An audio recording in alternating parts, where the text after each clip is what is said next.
अस्सलामुअलैकुम दोस्तों और साथियों, उम्मीद है आप लोग खैरियत से होंगे। आज की इस वीडियो में हम जायज़ा लेंगे कि मार्केट्स में आपको बहुत सारी ऐसी दवाइयाँ मिलती हैं और इसी तरह से सप्लीमेंट्स मिलते हैं। बहुत सारी चीज़ों के बारे में ये कह के आपको बेचा जाता है कि ये आपके जोड़ों को बिल्कुल ठीक कर देंगी और एक ख़ास तरीके से ठीक करेंगी। वो ख़ास तरीका क्या है कि आपकी जोड़ों के अंदर एक ख़ास किस्म की झिल्ली होती है जिसको हम कार्टिलेज कहते हैं कि ये उसको रीजनरेट कर देंगी, ये उसको दोबारा पैदा कर देंगी। तो हम ये देखेंगे कि ये जो दावे हैं ये झूठे हैं या सच्चे हैं, तो साइंसी एतबार से इनकी क्या हैसियत है और ये कहाँ पे खड़े होते हैं साइंसी जो पूरा एक मेयार है उसके ऊपर। अगर हम थोड़ा सा जायज़ा लें कि जो घुटने होते हैं असल में उनका मसला क्या होता है, क्योंकि यही वो मसला है जिसकी वजह से वो लोग जिनको जोड़ों का प्रॉब्लम बना होता है, जिसको हम आम ज़ुबान में आर्थराइटिस कहते हैं, अगर मखसूस कहें तो ओस्टियोआर्थराइटिस, जैसे यहाँ पे हम मुख्तलिफ जोड़ों में से सिर्फ अगर नी जॉइंट यानी जो घुटना है उसके आर्थराइटिस या ओस्टियोआर्थराइटिस की बात करें तो इसके बीमारी के बुनियाद में एक ऐसी चीज़ है कि जिसकी वजह से ये होती है और इसी के नाम पे फिर सारा सौदा, इसी के नाम पे सारी दवाइयाँ, इसी तरह के दावे करके मुख्तलिफ़ किस्म की चीज़ें बेचने की कोशिश की जाती है। लेकिन साइंस क्या कहती है इसके बारे में? सबसे पहले तो अगर हम जायज़ा लें कि जहाँ पे दो हड्डियाँ मिलती हैं तो वहाँ पे जोड़ बनता है, क्योंकि जोड़ वो एक ऐसी चीज़ है जो हमें इजाज़त देता है उठने बैठने चलने फिरने की, फ्लेक्सिबिलिटी की। मिसाल के तौर पे अगर हम नी जॉइंट की बात करें, घुटने की बात करें, तो ऊपर वाली जो यानी दो हड्डियों से मिलकर ये जोड़ बनता है, तो ऊपर वाली हड्डी को हम कहते हैं फीमर और नीचे वाली को हम कहते हैं टिबिया। अब ये जहाँ पे मिलती हैं वहाँ पे एक नी जॉइंट बन गया। लेकिन एक लम्हे के लिए आप फ़र्ज़ करें कि आपके पास ये दोनों हड्डियाँ हैं और आप इनको एक दूसरे के ऊपर चलाएं तो आपको रगड़ मिलेगी, आपको फ्रिक्शन मिलेगी, तो बहुत ज़्यादा तंगी हो सकती है। तो अल्लाह ताला ने, कुदरत ने इन दो हड्डियों के दरमियान एक तकिया रखा है, एक कुशन रखा है जिसको हम कहते हैं कार्टिलेज। ये एक सख्त किस्म की चीज़ होती है लेकिन हड्डी से ज़्यादा सख्त नहीं होती। जब आप ये कोई चिकन वगैरह खाते हैं या ड्रम स्टिक के चिकन ड्रम स्टिक वगैरह लेते हैं तो हड्डी के जो एंड पे आपको एक नाजुक सा पोर्शन नज़र आता है जो आमतौर पे वाइट या ऑफ वाइट होता है, तो ये कार्टिलेज होता है।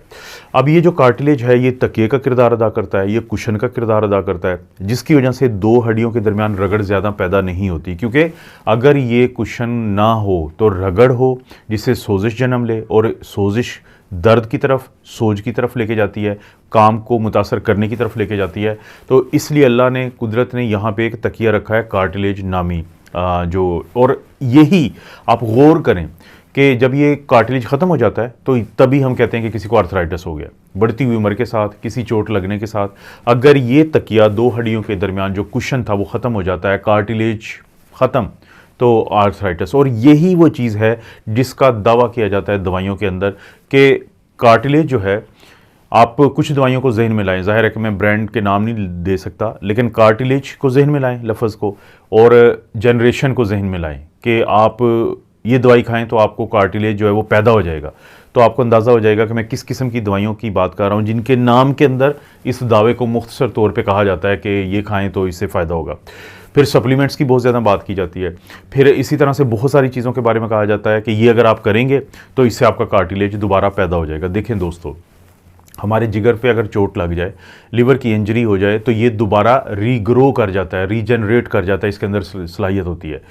हड्डी जो है किसी की टूटती है तो उसको जब जोड़ दिया जाए तो वो भी दोबारा से बनती है, और आपको पता है ये देखते रहते हैं आप हर तरफ।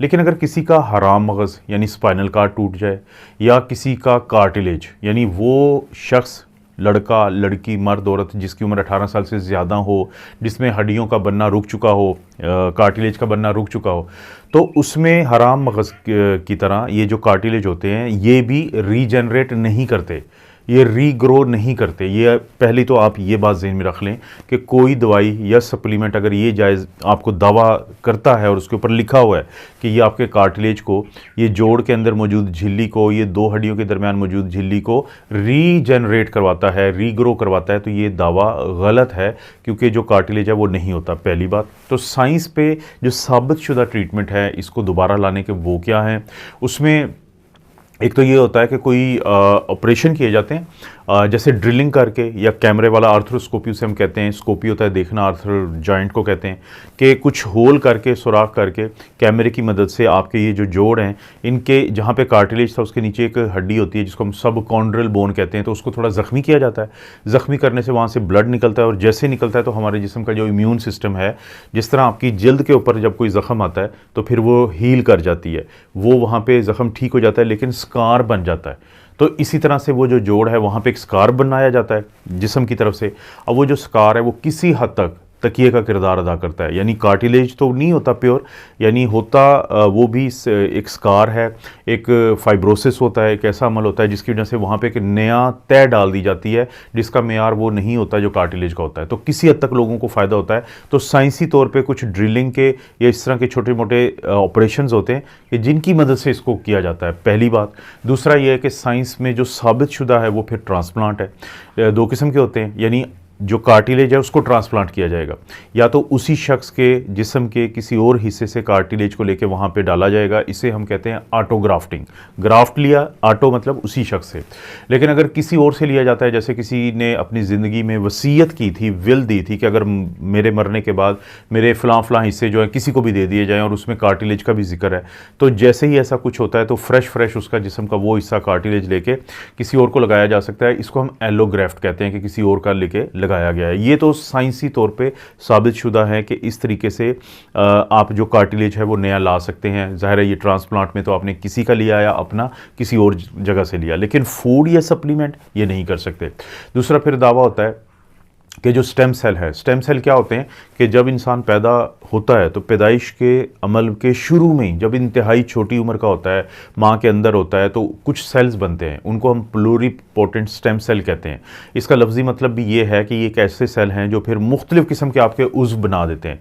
लेकिन अभी तक, आज तक की जो रिसर्च है 2024 तक को, वो कोई बहुत ज़्यादा कामयाब नहीं है इस बारे में भी। इसी तरह से PRP एक है कि हम प्लेटलेट्स को निकालते हैं खून के अंदर से, उनके अंदर कुछ ग्रोथ फैक्टर होते हैं, तो इनको हम टीका लगा देते हैं जोड़ों के अंदर। तो ये भी स्टेम सेल का कह लें कि एक किस्म है। लेकिन ये भी, हाँ, ये तमाम चीज़ें अलामात को बेहतर ज़रूर कर सकती हैं, चाहे वो सप्लीमेंट हो, चाहे वो ये दवाइयाँ हों जो दावा करती हैं, और ये अलामात को बेहतर कर सकती हैं। लेकिन क्या ये कार्टिलेज को दोबारा ग्रो कर सकती हैं, रीजनरेट कर सकती हैं? ऐसा कुछ नहीं है। तो इसलिए जब नेक्स्ट टाइम आप ये यानी कोई दवाई ख़रीदें जोड़ों के दर्द के लिए, और उसके ऊपर ऐसा कुछ लिखा हो और आप ये समझ के ख़रीद रहे हो कि ये आपके कार्टिलेज को दोबारा ग्रो कर देगी, तो ऐसा कुछ नहीं है। जितने भी हम टीके लगाते हैं जोड़ों के अंदर, उनका भी मकसद आपकी अलामात को में बेहतरी लाना होता है। तो आपका जो कार्टिलेज, जो बुनियादी मसला है इस बीमारी का, तो उसको रीग्रो नहीं करता। दोस्तों, आपको पता है इस चैनल पर इस तरह की वीडियोज़ मिलती रहती हैं। वीडियो को लाइक करें, चैनल को सब्सक्राइब करें। कोई वीडियो अच्छी लगती है तो दोस्तों रिश्तेदारों से शेयर करने के लिए नीचे ऑप्शन है, ज़रूर शेयर करें, किसी को फ़ायदा हो जाएगा। आप अपना और अपनी फैमिली का ख्याल रखें। अल्लाह ताला आपको और आपकी फैमिली को हर किस्म की बुराई, बीमारी और आजमाइश से महफूज रखें।